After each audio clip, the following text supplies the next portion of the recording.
He left the envelope on the kitchen counter. No note, no explanation, just my name written across the front in his sharp, deliberate handwriting. I found it after my shift at the hospital. 14 hours of holding hands with scared patients, cleaning wounds, watching monitors beep their fragile promises.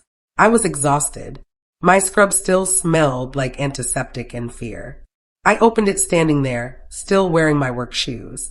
By the third page, my hand started shaking. His signature was already there, dated 2 weeks ago.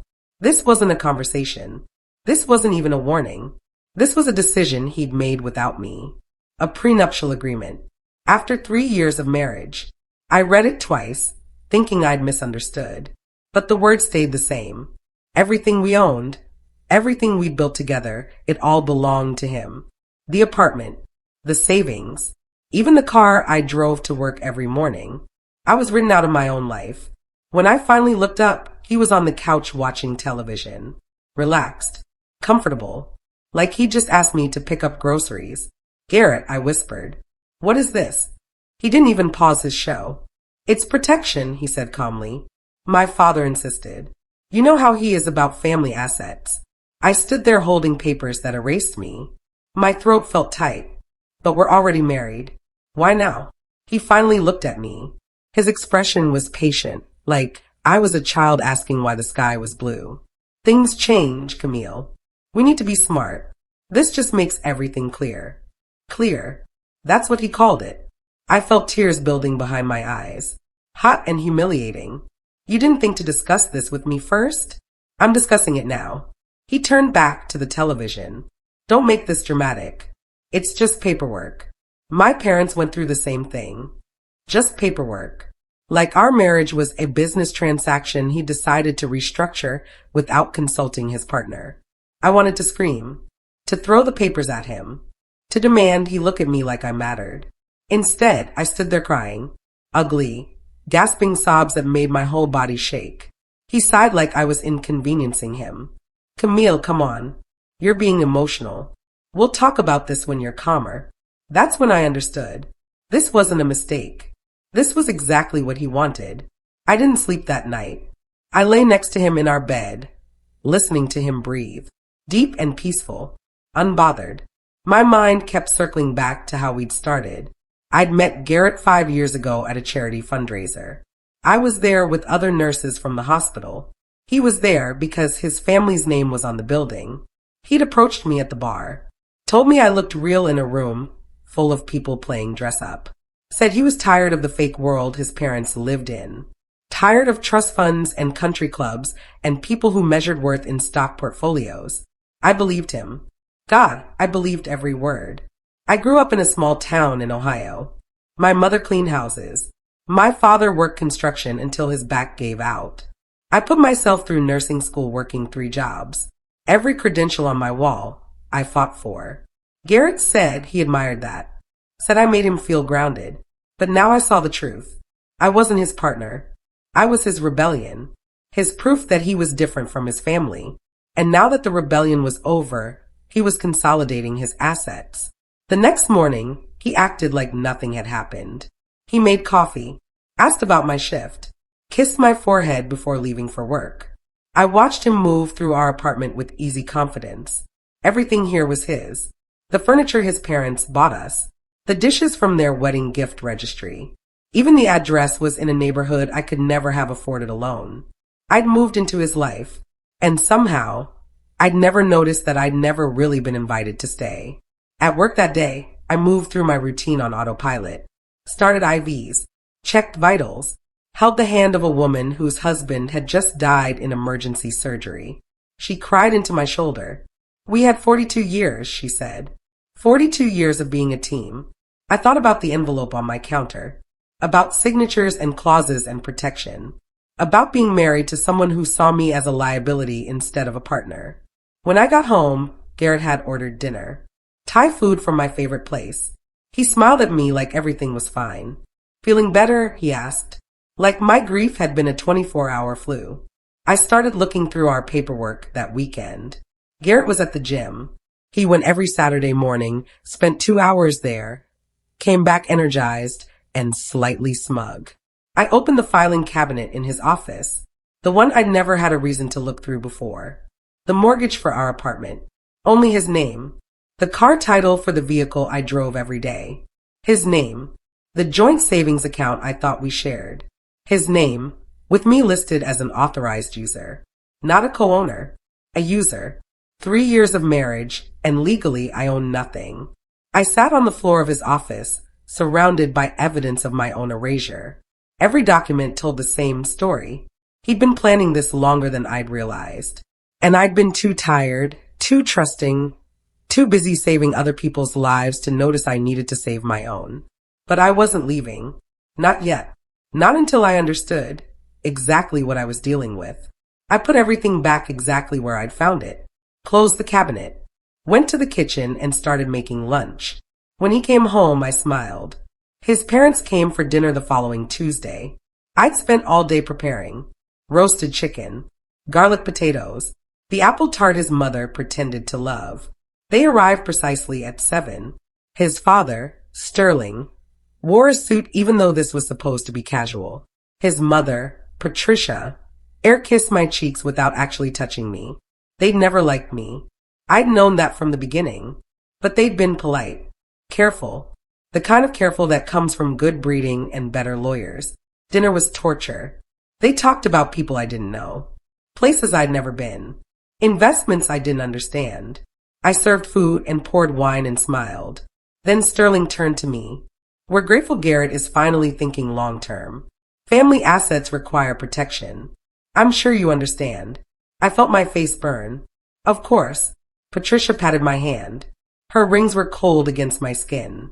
Your career is so noble, dear. Nurses are essential. We just hate to see complications down the road. Complications. That's what I was. A complication in their perfect family structure. I excused myself before dessert, locked myself in the bathroom, and pressed my forehead against the cold mirror. When I came back, they were laughing about something. The sound felt like glass breaking. I made an appointment with a lawyer, not for divorce, just for information. I needed to understand what I was dealing with. Her name was Monica Reeves. She had an office downtown with big windows and leather chairs. Professional. Expensive. Exactly the kind of person Garrett's family would hire. I brought everything. The post-nuptial agreement. The mortgage papers. Bank statements. Car titles. Monica read through it all without expression. When she finally looked up, her eyes were sympathetic but honest. He's protected, she said. You're not. Can I fight it? You signed it. He presented it after we were already married. I was exhausted. He said it was normal. Monica leaned back in her chair. That might matter to a judge. But fighting this would be expensive. Long. And his family clearly has resources you don't. I felt something cold settle in my chest. So I'm stuck. Not necessarily. She pulled out a yellow legal pad. Prenups and postnups can be invalidated. If there was coercion. If assets were hidden. If terms were violated. Violated how? She smiled. It wasn't a nice smile. It was the smile of someone who'd seen this before. If he's not living up to the agreement. If he's spending marital assets on things the agreement doesn't cover.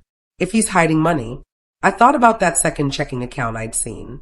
The one labeled with a business name that no longer existed. What if I found something? I asked.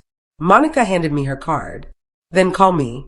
I went home and acted like nothing had changed. Made dinner. Did laundry. Kissed him goodnight. But everything was different now. I started watching. Really watching. Garrett had routines. He checked his email at exactly 6 every morning. Used the same password for everything. Our wedding date.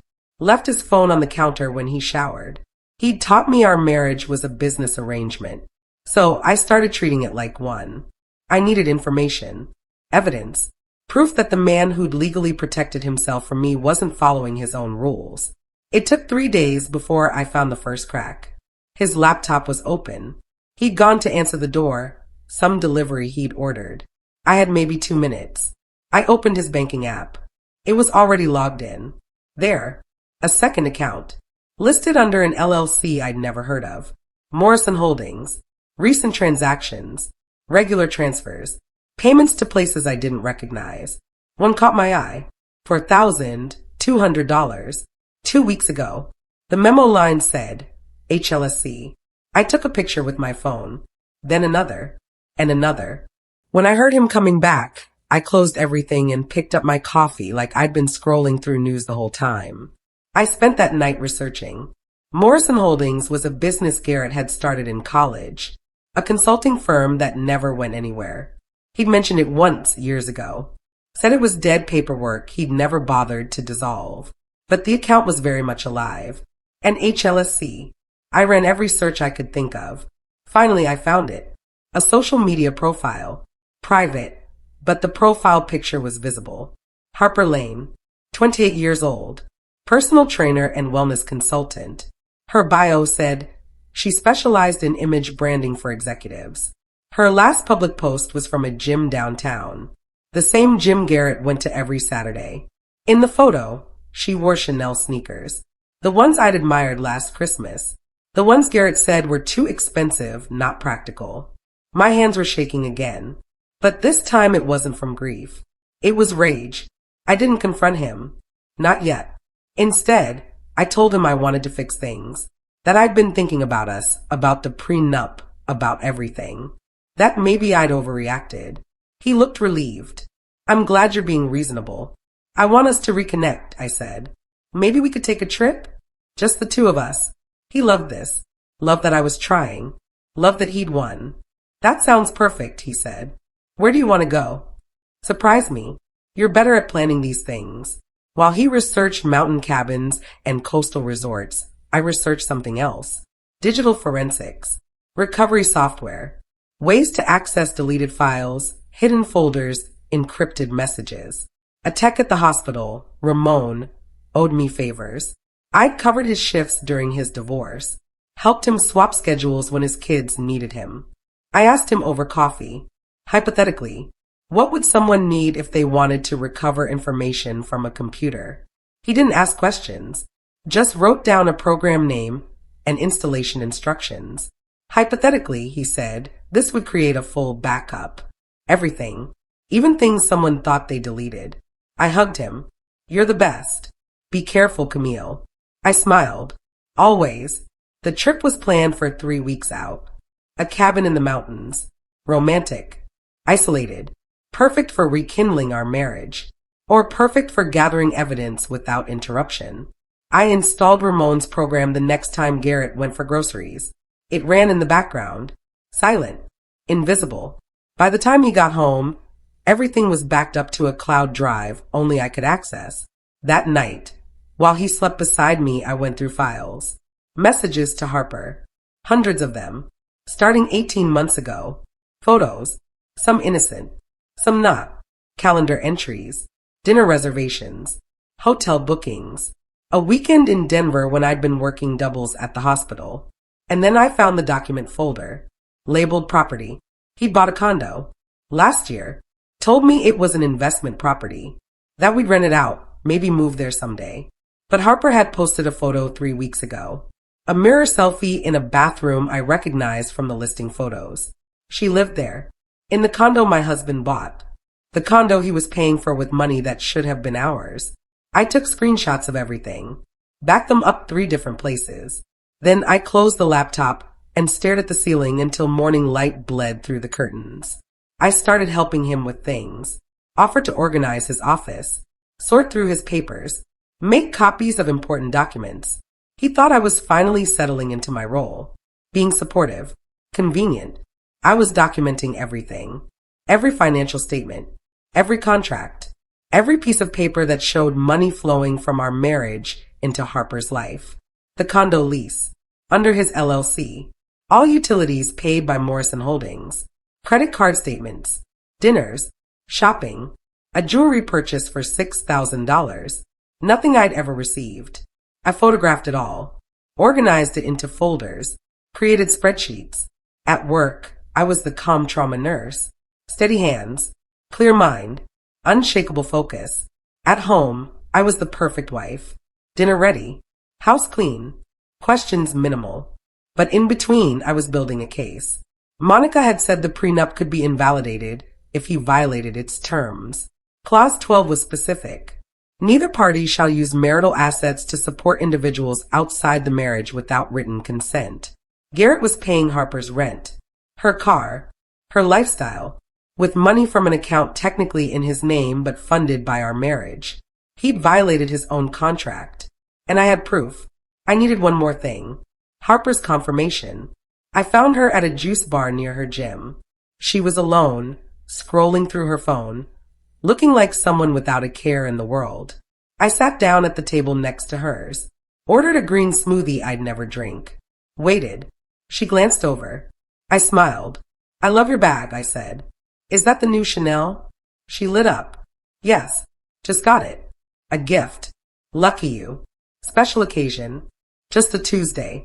She laughed. My boyfriend spoils me. I took a sip of my smoothie. How long have you been together? Almost 2 years. He's amazing. Really generous.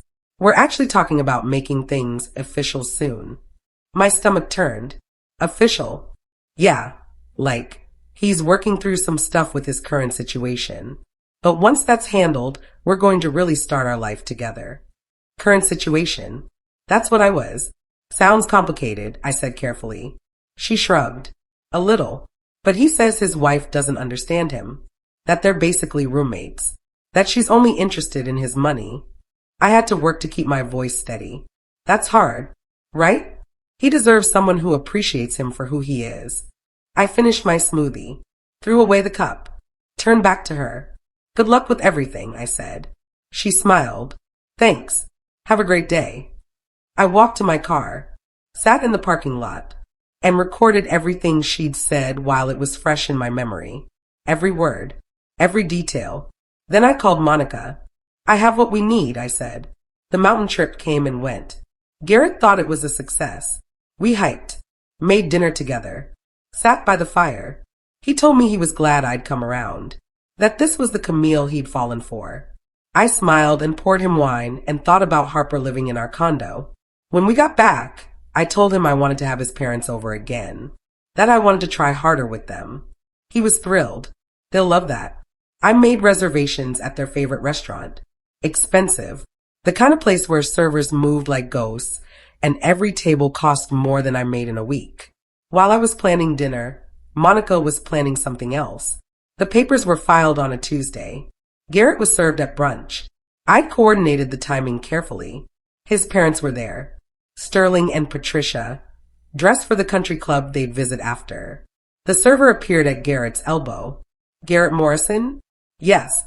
You've been served. He took the envelope, opened it. I watched his face change. Confusion, then shock, then panic. What is this? His voice was too loud. People at other tables turned to look. I stood up, picked up my purse, looked at all three of them. I'm filing for divorce, I said calmly, on grounds of fraud and breach of contract. You'll find documentation of every violation of the post-nuptial agreement attached. Patricia's face went white. Camille, what are you doing? Protecting myself, since that's apparently what we do now. Sterling started to speak. I held up my hand. Save it. My lawyer will be in touch. I walked out before they could respond. Left them sitting there with cold eggs and legal documents. My hands didn't shake once. The penalties hit immediately. Monica had been thorough. The post-nuptial agreement Garrett had insisted on included consequences for violation. He just never expected to be the one violating it. Property assets frozen. Both checking accounts placed under court supervision, pending investigation. The condo lease flagged as potential fraud. His father called me 6 times that first day. I didn't answer. His mother sent emails. Long paragraphs about family and forgiveness and working things out privately. I deleted them without reading past the first line. Garrett tried to come to the apartment. I'd already changed the locks. It turned out the lease was actually in both our names, something his parents had insisted on for insurance purposes. One of the few things that was actually ours. He pounded on the door. Camille, please, we need to talk about this. I sat on the couch with a glass of wine and listened to him beg. Eventually, he left. Monica called that evening. They want to negotiate. Let them want. Camille, they're offering a settlement. Significant money to make this go away quietly. I thought about Harper, about the condo and the jewelry and the 2 years of lies. No, I said. I don't want their money. Then what do you want? Everything I'm entitled to. And I want them to know they can't buy their way out of consequences. Monica laughed. I was hoping you'd say that. The discovery phase was brutal. Garrett's lawyers fought everything. Claimed the account was his separate property. That the condo was a business investment. That Harper was just a friend. Then Monica presented the texts, the photos, the bank statements showing regular payments, and my recording of Harper. Every word she'd said about their relationship, about him promising to leave me, about the gifts and the trips and the future they were planning. His lawyers went quiet after that. Sterling called me directly. Let's be reasonable here. I'm being very reasonable. I'm asking for exactly what the post-nuptial agreement says I deserve. This will destroy him, his reputation, his career. He should have thought of that before. What do you want, Camille? Really want? I thought about that. About 3 years of feeling small, of signing papers I didn't understand, of being written out of my own marriage. I want him to understand that people aren't assets to be managed. And I want to make sure no one else gets erased the way I almost was. That's not an answer. It's the only one you're getting. The settlement took 4 months. I got half of everything. The real half. Not the half Garrett had decided I deserved, but the half the law said was mine. The apartment was sold. I took my portion and bought a small house across town. Old. Needed work. But it was mine. Only mine. Garrett kept the condo. And Harper. For a while. 6 months after the divorce was final, I heard through mutual friends they'd broken up. Something about trust issues. I didn't feel satisfied hearing that. Just tired. His parents tried one last time to buy my silence. Sent a check with a lot of zeros. A note about family privacy and moving forward. I donated it to a women's shelter in my mother's name. Sterling sent an email after that. Short. Cold. You've made your point. I wrote back 3 words. Have I, though? I went back to work with something I'd lost. Myself. The patients noticed. Asked if I'd changed my hair. Lost weight. Something was different. I'd stopped pretending. Stopped performing. Stopped shrinking myself to fit into someone else's idea of who I should be. At the hospital, I was good at my job. I was good at holding space for people in crisis. Good at staying calm when everything was falling apart. Now I was good at that in my own life too. I started teaching classes for women going through divorce, especially women dealing with financial abuse, ways to protect yourself, document everything, understand your rights. The classes filled up immediately. One woman, younger than me, came up after the first session. My husband says I don't understand money, that I should just trust him. Do you trust him? I asked. I don't know anymore. I handed her Monica's card. Start here. She called me 3 months later. I'm out. And I got everything I deserved. I cried when I hung up. Happy tears this time. A year after the divorce, I ran into Garrett. Coffee shop in neutral territory. We both froze when we saw each other. Camille, he said. Hi. Garrett. Awkward silence. He looked older. Tired. The easy confidence I remembered was gone. How are you? He asked. Good. Really good, actually. He nodded. Looked at his shoes. I heard you bought a house. I did. And that you're teaching classes? News travels. More silence. Then he said, I'm sorry. For what I did. For how I treated you. I studied him. Trying to figure out if he meant it. Or if this was another performance. Okay, I said finally. That's it? Just okay. What do you want me to say, Garrett? That I forgive you? That it's all fine now? I don't know. I didn't understand what I had. What I threw away. I picked up my coffee. You didn't throw me away. You tried to own me. There's a difference. I know that now. Good luck figuring out what to do with that knowledge. I walked past him, out into the sunshine, and I didn't look back. People asked if I'd date again. I wasn't sure. Maybe someday, when I was ready to trust someone with more than just my present, when I could share my future without fear of losing it. For now, I was learning to be alone without being lonely. I took up painting. Terrible at it, but I loved the colors. The way you could cover mistakes with new layers. I traveled. Nothing fancy. Weekend trips to places I'd never been. Cities where no one knew my story. I called my parents more. Told my mother about the divorce. The real version. Not the sanitized story I'd given her at first. She cried. Then she said, "I'm proud of you. For fighting." "I learned from you," I said. She'd fought her whole life. For every dollar. Every opportunity.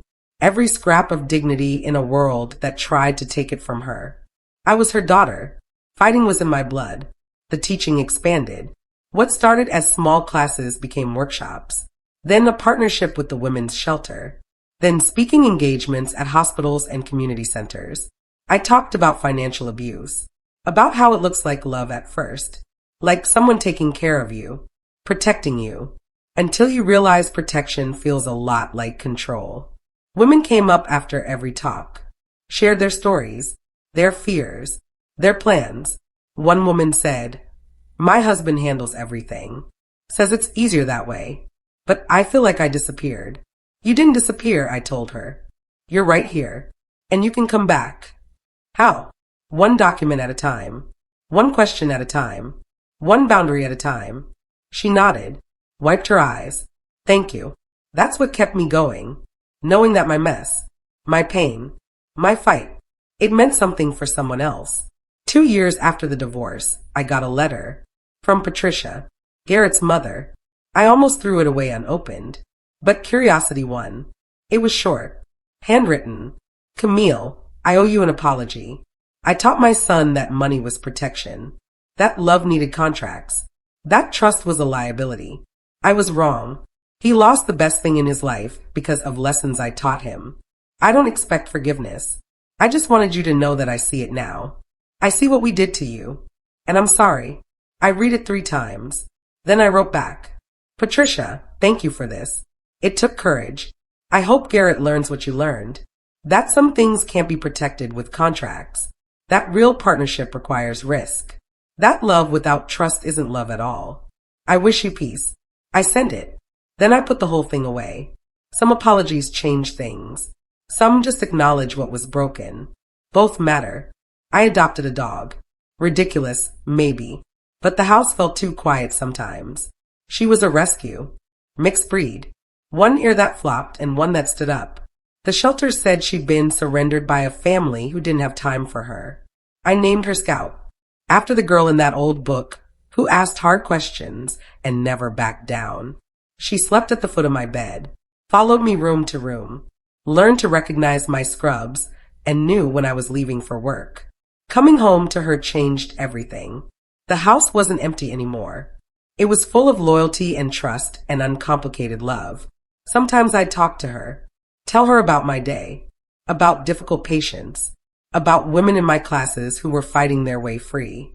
She'd tilt her head like she understood. Maybe she did.